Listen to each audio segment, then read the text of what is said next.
Okay. In yesterday's class, we have seen that on the basis of several parameters, scale of industries are declared.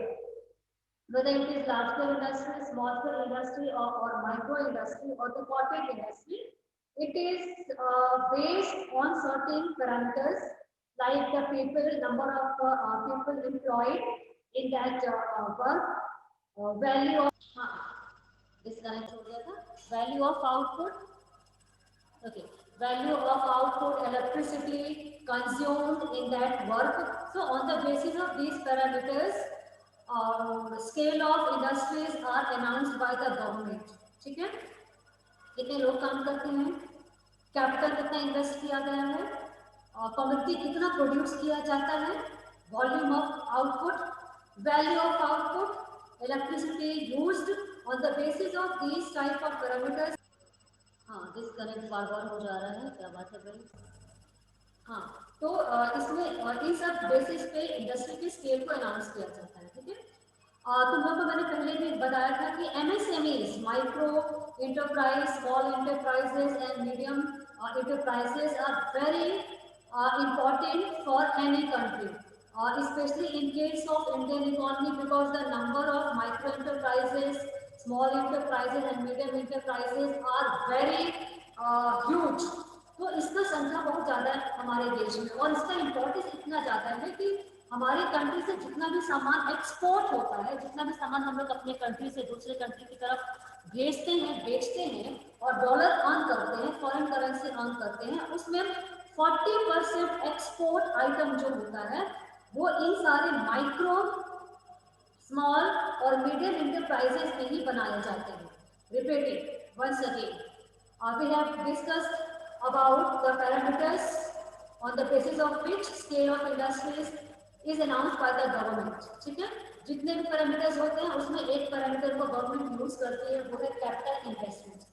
Capital कितना लगाया गया है, plant और machinery में जितने capital का इन्वेस्टमेंट हुआ है उसी के बेसिस पर ये बताया जाता है कि whether it is small industry और कॉटेज इंडस्ट्री और माइक्रो इंडस्ट्री, ये डिसाइड किया जाता है किस बेसिस पे, on the basis of capital invested in plant and machinery.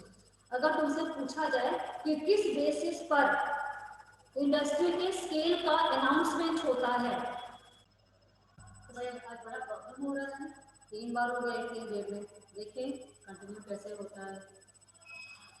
हाँ, तो चलो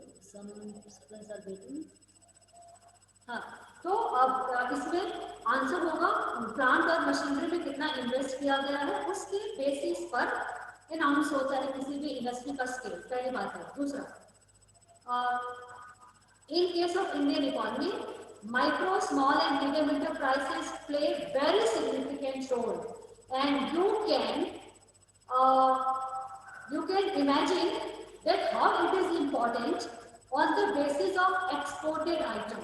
जितना भी सामान यहाँ से एक्सपोर्ट किया जाता है उसमें 40%, 40% एमएसएमईज में बने हुए प्रोडक्ट का एक्सपोर्ट होता है. तो सोचो, जितना भी सामान विदेशों में जाता है हमारे देश से, उसमें 40% जो कम्युनिटीज होते हैं वो बना हुआ होता है छोटे छोटे इंडस्ट्रीज में.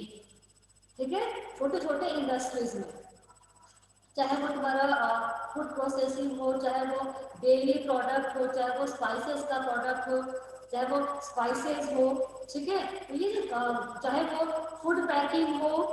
ठीक है, तो इन छोटे छोटे काम, चाहे वो फर्नीचर बनता हो, तो छोटे छोटे जो काम होते हैं उससे 40% एक्सपोर्ट में इसका हिस्सा है. ठीक है, and near about 69% people are employed in this MSME. 69% means 70%. तो 70% एम्प्लॉयमेंट जो है हमारे देश में वो एमएसएमई में ही है, लार्ज स्केल में नहीं है. सबसे ज्यादा एम्प्लॉयमेंट कहाँ पर होता है, स्मॉल इंडस्ट्रीज में, because these are labour intensive industries. These are labor intensive industry. Large scale industry uses machinery, so very less number of employment is given by large scale industry.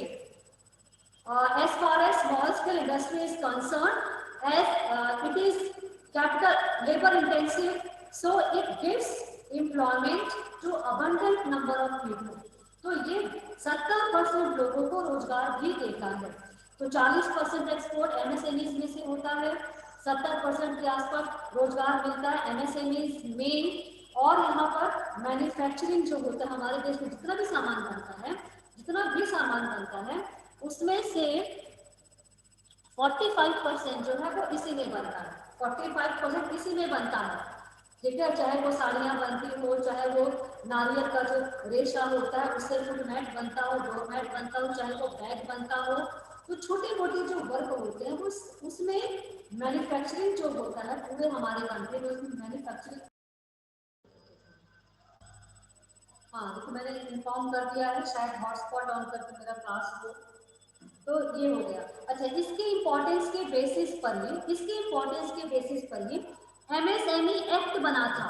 Mark करो page number 215, page number 215, at page number 215 215 mark that MSME act ये तुम्हारा बना था 2006 में।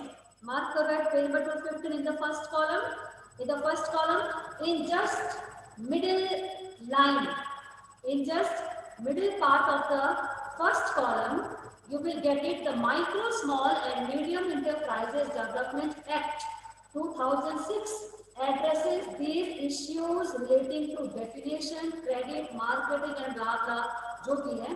तो इसमें मैं तुम्हारा ध्यान अट्रैक्ट करना चाह रही हूँ इस ईयर के तरफ। कब?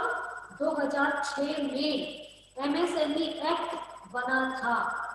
Very important for MCQ, very important for MCQ. अगर आ जाए 2005, 2006, 2007, 2008 किस ईयर में एमएसएमई एक्ट बना, तो आंसर क्या हो जाएगा? Answer will be 2006, answer will be 2006, ठीक है। नेक्स्ट इज लेकिन एक खास बात है, it started working in October 2006। Act तो 2006 में किसी मंथ में बना होगा, जो भी बना होगा वो मेंशन नहीं है, लेकिन ये इसने काम करना शुरू किया अक्टूबर 2006 में। याद करो, in the month of October 2006 MSME started working, ठीक है। ये छोटे छोटे उद्योगों के लिए, छोटे छोटे काम के लिए ये इतने इंपॉर्टेंट होते हैं, इससे इतना एक्सपोर्ट होता है, मैन्युफैक्चरिंग ये इतना करता है, इतना एम्प्लॉयमेंट जनरेट करता है कि इसके इम्पोर्टेंस को देखते हुए एक सेपरेट डिपार्टमेंट भी बना दिया गया और वो एक्ट भी बनाया गया इसके लिए 2006 में, और अक्टूबर 2006 से इसने काम करना शुरू किया। और यही जो 2006 में एमएसएमई बना वही डिसाइड करता है कि माइक्रो में कितना पैसा जाना चाहिए, स्मॉल में कितना पैसा जाना चाहिए और मीडियम में कितना पैसा जाना चाहिए, वो सारा यही डिफाइन करता है। कौन? MSME, MSME department, MSME development act, MSME development act 2006। तो ठीक है, और इसके बाद आ जाओ, now let's see amount of capital. Amount of capital याद करोगे, अभी के अभी शाम के लिए नहीं छोड़ना है। Manufacturing, manufacturing page number same 2015, इसमें मैन्युफैक्चरिंग के लिए अलग है, सर्विसेज के लिए अलग है। मैन्युफैक्चरिंग में माइक्रो स्मॉल मीडियम, सर्विसेज में माइक्रो स्मॉल मीडियम। सबका इन्वेस्टमेंट रटोगे, तुम रटोगे एकदम। हाँ चलो, इन द केस ऑफ, इसमें क्या किया गया है देखो, in the case of enterprises engaged in the manufacture or production of goods pertaining to any industries specified in the first schedule of IDRA, IDRA full form is Industries Development and Regulation Act 1951। there are 3 types of enterprises। 1951 में कहा गया, मतलब उसमें ये बताया गया schedule number 1 में कि 3 तरह के इंटरप्राइजेज हैं। कौन कौन सा? माइक्रो इंटरप्राइज, और वो क्या होगा? आज डिस्कनेक्ट थोड़ा बहुत ज्यादा है, 4 बार तो हो चुका है, 4 बार तो हो चुका है।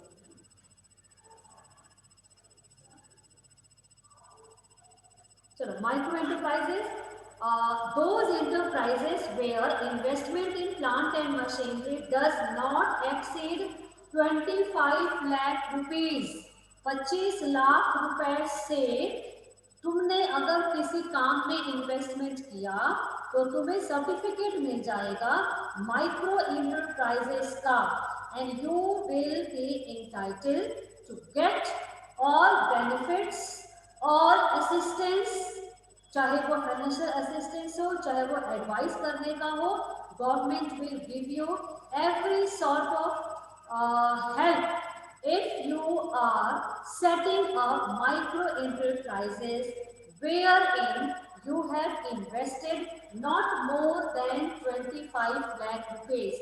Whatever work you are carrying out, if you have invested less than 25 lakh rupees, your enterprise will be considered as the micro enterprise, 25 lakh से कम. Second, small enterprises where the investment in plant and machinery is more than 25 lakh, 25 lakh से ज्यादा, but does not exceed 5 crore rupees, लेकिन 5 करोड़ से कम, 25 से ज्यादा 5 करोड़ से कम, 25 लाख से ज्यादा 5 करोड़ से कम, ज्यादा 25 से कम 5 करोड़ से, ये क्या हो जाएगा? स्मॉल एंटरप्राइजेस होगा. ठीक है. स्मॉल एंटरप्राइजेस के लिए अलग तरह का बेनिफिट्स होता है, गवर्नमेंट उसके लिए अलग तरह का टैक्स लेती है, इनफैक्ट सब्सिडी देती है. इनफैक्ट अगर तुम लैंड लेना चाहो कम दाम पे तो गवर्नमेंट तुम्हें मदद भी करेगी, क्योंकि हर तरह के इंटरप्राइजेस के लिए अलग अलग अनाउंसमेंट होता है हेल्प करने के लिए.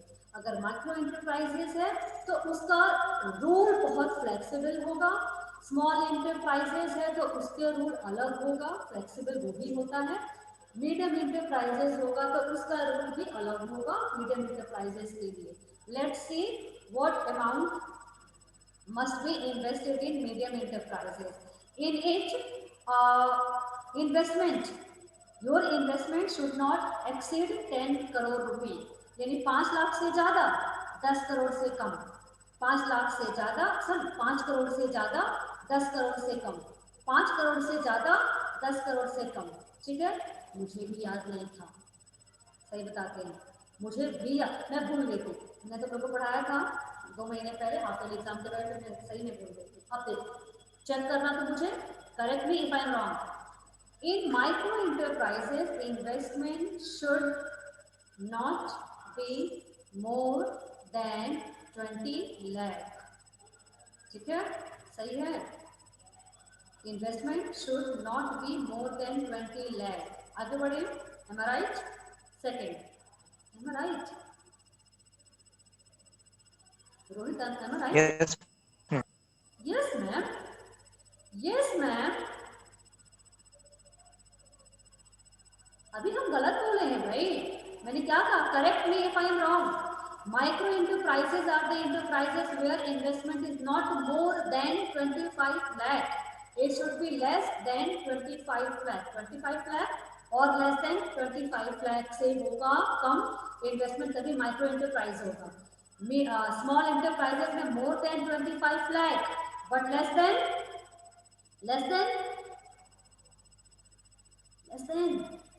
5 crore, less than 5 crore.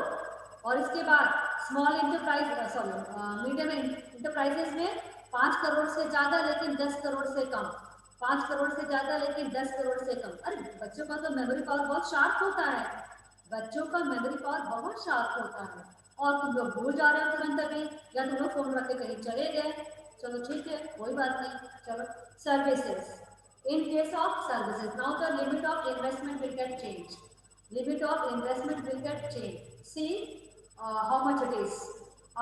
In micro enterprise, where the investment in equipment does not exceed 10 lakh rupees. 10 lakh रुपए तक तुम्हारा इन्वेस्टमेंट होगा किसी सर्विस में, किसी भी सर्विसेज में, तो वो तुम्हारा माइक्रो इंटरप्राइजेस कहा जाएगा. अगर तुमने 10 लाख रुपए से कम इन्वेस्टमेंट किया है तो माइक्रो इंटरप्राइज होगा. 10 लाख रुपए से कम होगा तो माइक्रो इंटरप्राइज होगा. सर्विसेज में थोड़ा इन्वेस्टमेंट कम लगता है क्योंकि उसमें सेटअप के लिए कुछ कम एरिया चाहिए, वो कम में ही काम हो जाता है, लेकिन इंडस्ट्री के लिए, फैक्ट्रीज के लिए लैंड का जो एक्विजिशन ज़्यादा करना पड़ता है। सर्विसेज कम एरिया में प्रोवाइड हो जाता है, छोटा मोटा मशीन लगता है, उसे सर्विसेज प्रोवाइड कर दिया जाता है, इसलिए उसमें इन्वेस्टमेंट का limit as compare to manufacturing कम होता है ना। तो माइक्रो एंटरप्राइज क्या है? जैसे कि वेब बेस्ड बिजनेस होता है, कैंटीन होता है, फूड बिजनेसेस होता है, these are micro enterprises, these are micro enterprises.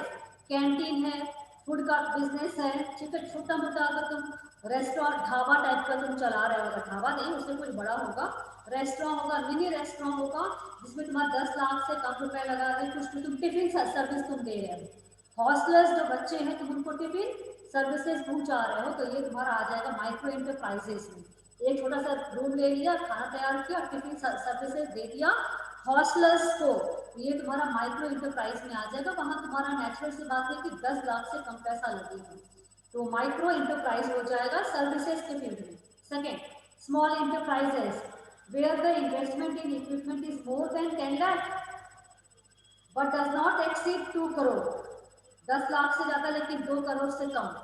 जैसे कि तुम्हारा हो गया सेकेंड हैंड स्टोर है, वहां पे सेकेंड हैंड सामान बेचते हो, ठीक है, पर्सनल ट्रेनर है, हेल्थ केयर फैसिलिटीज है, ठीक है, पेट सिटिंग है, किसी के पालतू जानवर की तुम रक्षा करते हो, अपने पास रख लेते हो 10-20 दिन के लिए, वो लोग बाहर गए हैं तो उसका पेट सिटिंग, जैसे बेबी सिटिंग होता है, ठीक है, बेबी सिटिंग होता है, वैसे पेट सिटिंग होता है, ठीक है, दूसरे के जानवरों की देखभाल करना, तो पेट सिटिंग हो गया। सेकेंड हैंड स्टोर हो गया, सेकेंड हैंड सामान सेल करने के लिए शॉप हो जाता है, पर्सनल ट्रेनर होते हैं, हेल्थ केयर होता है, these are example of the small enterprises and it requires more than 10 lakh but less than 2 crore rupees, but less than 2 crore rupees. Medium enterprises. Medium enterprises are those enterprises where the investment in equipment is more than 2 crore but does not exceed 5 crore. 2 crore से ज्यादा, 5 करोड़ से कम, 2 से ज्यादा, 5 करोड़ से कम, 2 से ज्यादा, 5 करोड़ से कम। अब याद करो, services investment in equipment should not be more than 10 lakh, ठीक है, in micro services investment in equipment should not be more than 10 lakh, ठीक है, स्मॉल इंटरप्राइजेज में 10 लाख से ज्यादा 2 करोड़ से कम, 10 लाख से ज्यादा 2 करोड़ से कम, 10 लाख से ज्यादा 2 करोड़ से कम, मीडियम में, और 2 करोड़ से ज्यादा लेकिन 5 करोड़ से कम, 2 करोड़ से ज्यादा लेकिन 5 करोड़ से कम। अब याद करना तुम्हारा काम है, मैन्युफैक्चरिंग में याद रखना, सर्विसेज में याद रखना। मैन्युफैक्चरिंग में 1 2 3 इन्वेस्टमेंट इसका अलग होता है, सर्विसेज में 1 2 3 इसका भी इन्वेस्टमेंट अलग लिमिट होता है इसका, ठीक है, ओके, आगे बढ़ा जाए, आगे बढ़ा जाए क्या? Okay, let's move to the next. Village industry, village industry होता क्या है? नाम से पता चल रहा है, village industry. Village industry, look at the page number 215, village industry, it fulfills the basic needs of the local market, okay? Village industries are those industries which is conducted in a very small scale by taking the help of small machinery or the devices, and it caters to the local market. So it fulfills the basic needs of the local market, and all its requirements like raw material, skilled labor, etc. are met with from within the village. It means from the village area, raw material, laborer, everything could be acquired, and with the help of that locally available inputs, industry can be started. And the products which are made in village industries are catered to the local market. Local market में सामान को भेजा जाता है और locally available raw material और labour से इसमें सामान बनवाया जाता है, ये विलेज मार्केट हो गया, ठीक है। Let's see the definition given at page number 215। Village industry has been defined as any industry located in a rural area, very clear, which produces any goods, renders any service with or without the use of power, with or without the use of power, without using electricity, with the help of hand, anything which can be made and that can be supplied to the market with the help of locally available raw material, with or without using power or the electricity, that comes in village industry. ठीक है? And it is the fixed capital investment per head or artisan. Artisan मतलब कारीगर, artisan मतलब कारीगर, और worker is specified by the central government from time to time. ठीक है, ये विलेज इंडस्ट्री हो गया। अच्छा, विलेज इंडस्ट्री में जैसे विलेज इंडस्ट्री में ना अलग अलग तरह का डेफिनेशन होता है। अगर विलेज इंडस्ट्री हिली एरियाज में होता है, हिली एरियाज में होता है तो वहाँ सिचुएशन दूसरा होता है। Plain area Bihar MP UP में होता है विलेज इंडस्ट्री, तो उसका इन्वेस्टमेंट वगैरह दूसरा होता है। तो अलग अलग रीजन का अलग अलग विलेज इंडस्ट्री का डेफिनेशन होता है। ठीक है, जैसे कि कार्विंग वुड होता है केरल में लकड़ी का बहुत सामान बनता है। ठीक है, फिर कारपेट बीलिंग कश्मीर में होता है, कारपेट बीलिंग कारपेट बनता है, दरी कश्मीर में, ये सारा विलेज इंडस्ट्री में आता है। तो बिना इलेक्ट्रिसिटी का ये लोग खुद अपने फैमिली मेंबर के साथ अड़ोस पड़ोस के लोगों के साथ मिलकर के वो सामान बना करके और भेज देते हैं विलेज इंडस्ट्री कहने के लिए। कई बार इनका सामान एक्सपोर्ट भी होता है। ये विलेज इंडस्ट्री हो गई। ठीक है, now cottage industry. Cottage industry are organised by individual family with private resources, own resources, and with the help of household members. As I told that cottage industry is carried out with the help of family members और individually इसमें effort डाला जाता है और ये locally available resources को इस्तेमाल करते हैं। क्योंकि मैंने बताया इसमें भी वैसे काम होता है, दरी बनता है, बैग बनता है, ठीक है, शॉल बनता है, छोटे छोटे कारपेंट्री का सामान इसमें बनता है, वो सारा कॉटन इंडस्ट्री में आएगा। ठीक है, अच्छा, कॉटन इंडस्ट्री का कुछ खास बात पेज नंबर 216 में लिखा हुआ है। At page number 216, some special things about cotton industry are written. देखा जाए तो क्या है, बहुत ध्यान से सुनो, ध्यान से पढ़ो, चाहे वो शिवम कुमार राठौर, उत्कर्ष अग्रवाल हो, आसिफ कुमार हो, शिवम कुमार हो, रोहित हो, कोई भी हो, ध्यान से सुनो। अभी मैं बात करने जा रही हूँ कॉटन इंडस्ट्री की खास बात के बारे में। खास क्या है? पहला, these are organized by individuals with private resources. सही बात है। अगर मैं शुरू करना चाहूँ अपने घर में इंडिविजुअली कोई काम, तो कॉटन इंडस्ट्री में वो आ जाएगा। प्राइवेट रिसोर्स, मेरा अपना पैसा लगेगा, मैं अपने घर के एक कमरे को इस्तेमाल करूंगी कमोडिटी को प्रोड्यूस करने के लिए। Second, normally use family labour, family member भी वर्कर की तरह काम करते हैं और उनका टैलेंट भी काम आता है। Third, the equipment used is simple, simple simple काम होता है, नीडल होगा, थ्रेड होगा, सिलाई मशीन होगा छोटा सा, ठीक है, या पापड़ बनाने का मशीन होगा। पापड़ बनाने का मशीन वो 1 लाख के करीब शायद आ जाता है। तो पापड़ बनाने का मशीन मैंने खरीद लिया, घर में जो 4-5 मेरे लोग हैं मैंने उनको काम पे लगा दिया। अचार डालने वाला काम हो गया, तो उसमें आम काटा, मैंने सारे मसाले भून करके पीस करके भून करके मैंने उसमें डाल दिया, तो अचार बन गया। तो ये तुम्हारा हो गया कॉटेज इंडस्ट्री, पापड़ बनाना, अचार बनाना, ये जो सारा बनता है ना, वो सारा तुम्हारा आ गया कॉटेज इंडस्ट्री। ठीक है, दस equipment use is simple, capital investment is small, capital investment is very small, तो बहुत कम पैसे लगते हैं। 50,000 लगा लो, 25,000 लगा लो, जितना भी लगा लो, जितना सामान बना रहे हो, सामान सेल कर रहे हो लोकली, वो कॉटेज इंडस्ट्री हो गया। Produce simple products normally in their own premises, normally in their own premises, अपने घर के कैंपस में मैंने बना दिया।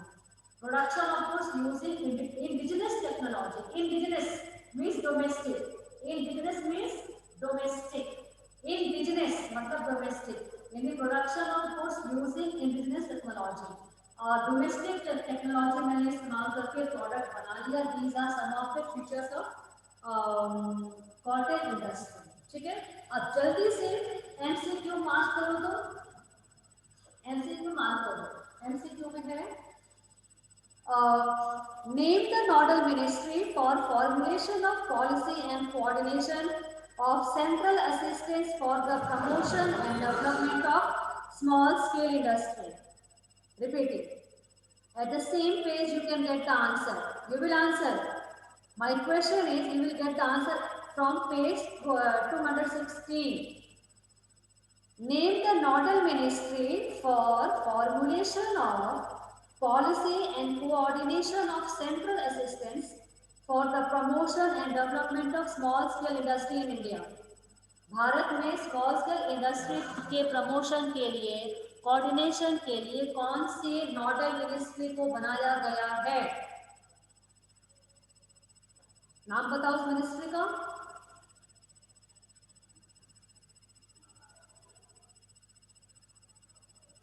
नाम बताओ उस मिनिस्ट्री का।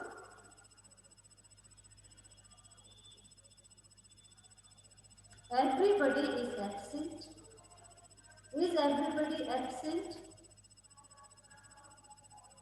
And the answer No, ma'am. is those who are absent, how they will reply? Simple सी बात है कि एब्सेंट पे वो रिप्लाई कैसे करेंगे? बताओ तो, किस नोडल मिनिस्ट्री को बनाया गया है स्मॉल स्केल इंडस्ट्री को कोऑर्डिनेट करने के लिए, डेवलप करने के लिए? किस नोडल मिनिस्ट्री को अपॉइंट किया गया है? Fill up the blanks. I am asking, I am replying. Answer is Ministry of Micro, Small and Medium Enterprises. Ministry of MSME. Ministry of MSME as the nodal ministry for formulation of policy and coordination of central assistance for the promotion and development of small scale industry in India.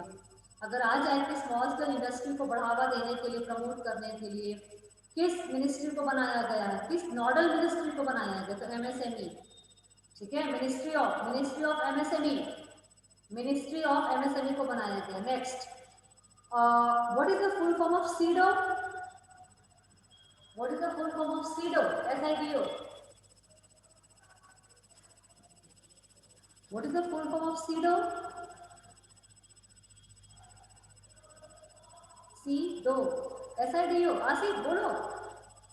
Rohit, what is the full form of SIDO? SIDO?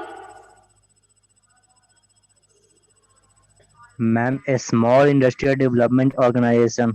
हाँ, yes, mark करते जाओ। ये सब तो आते हैं exam में, तुम लोग बोल ही रहे हो। स्मॉल इंडस्ट्रीज डेवलपमेंट ऑर्गेनाइजेशन, इसको बोलते हैं डेवलपमेंट, लेकिन हम लोग उतना बोलते नहीं है। Small industries development organisation full form है। सीडो का full form small industries development organisation, and it is also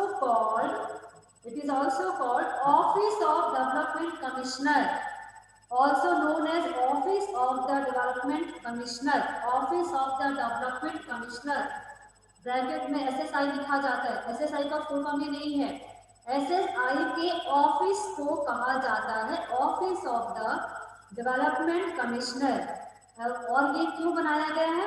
sorry, it is attached to this ministry, यानी मिनिस्ट्री ऑफ MSME से अटैच कर दिया गया है सीडो को। मिनिस्ट्री ऑफ MSME से अटैच कर दिया गया है सीडो को। सीडो क्या है? Small industries development organisation. ये तुम्हारा very short answer type question तैयार होते जा रहा है अभी क्लास में। छोड़ दोगे तुम जानो, ये तो हो गया तुम्हारा करीब 2 क्वेश्चन हो गया। तो कैसे अगर आएगा कि कौन से नोडल मिनिस्ट्री को बनाया गया है स्मॉल स्केल इंडस्ट्री के लिए, तो लिखोगे मिनिस्ट्री ऑफ MSME को। और ये कि जो ये सीडो है इसका फुल फॉर्म क्या है और इसको किस मिनिस्ट्री से अटैच किया गया है? तो SIDO is attach to ministry of MSME। अच्छा, ये करता क्या है? ये मिनिस्ट्री ऑफ MSME करता क्या है? What is the function of MSME? क्यों बनाया गया है? Answer is it designs policies, programmes and schemes for promotion and growth of SSIs. Very simple.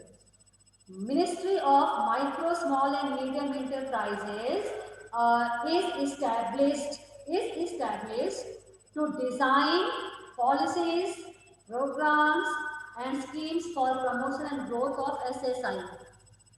ठीक है, अब एक और चीज है, एक last, the national NSIC, the national small industries corporation, which is a public sector, which is in a public sector, government ने इसको बनाया है, किसको, NSIC को, क्या है, नेशनल स्मॉल इंडस्ट्रीज कॉर्पोरेशन, ये सिलेबस का पार्ट है, DIC, NSIC, DIC, NSIC, both are the part of syllabus. Rest of the organizations have been deleted from the syllabus. तो NSIC का फंक्शन ये बुक में है, डिटेल में पढ़ना है, वो कल उसकी बारी आएगी, कि अब परसों उसकी बारी आएगी। उसका फुल फॉर्म है national small industries corporation, NSIC। ये गवर्नमेंट सेक्टर का है, मिनिस्ट्री मतलब ये है, और इसको has been provided marketing support, government ने NSIC को बनाया है ताकि जितने भी MSMEs हैं, माइक्रो इंटरप्राइजेस है, स्मॉल इंटरप्राइजेस है, मीडियम इंटरप्राइजेस है, उनको मार्केटिंग में हेल्प करने के लिए NSIC को बना दिया गया है। किसने बनाया, मिनिस्ट्री ऑफ MSME ने बनाया, मिनिस्ट्री ऑफ MSME ने बनाया NSIC को, और NSIC का फुल फॉर्म है National Small Industries Corporation, whose work is to provide marketing support to the small enterprises, medium enterprises and micro enterprises. Clear? Okay, that's all for today's class. I am leaving नहीं कर रहे हैं, class छोड़ रहे हैं, चलो ठीक है, और only 3 minutes are left. Okay, bye. We will meet tomorrow. हाँ, फी क्लियर करो भाई, फी क्लियर करो सारे बच्चे, मैंने भेज दिया है नाम सबका।